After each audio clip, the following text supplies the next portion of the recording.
About 2 years ago I left England behind me and came to my sweetheart across the wide sea, who told me a beautiful home he could find me if I'd come out here and his darling wife be.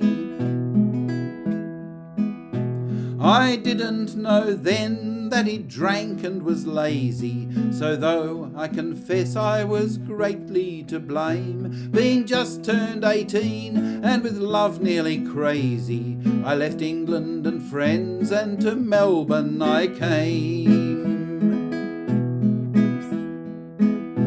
I landed and next day his love was so burning, was married in proper colonial style, though I candidly own I was not pleased in learning that my beautiful home from the town was a mile.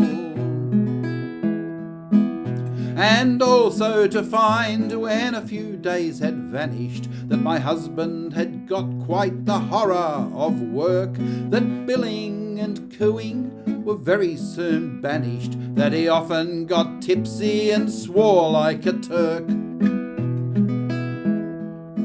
We stayed 1 week in Melbourne and then off we started. By coach away to the diggings we went, but at our journey's end I was quite broken-hearted to find my fine home was a rotten old tent.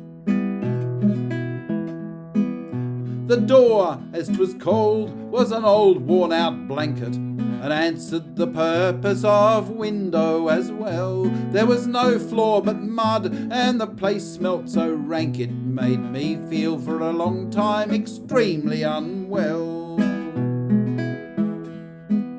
And his mates, who he used to describe with such rapture and say were real gentlemen, though free from pride, was a villain the police had long tried to capture, and a very old colonist from t'other side.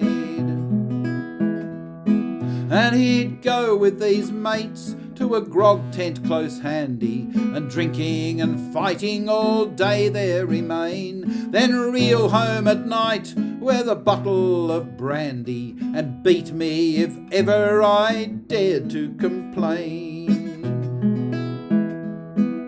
One night this kind husband of mine not returning, I thought his career had received some slight check, but imagine my joy the next morning when learning he'd fallen down a hole and had broken his neck.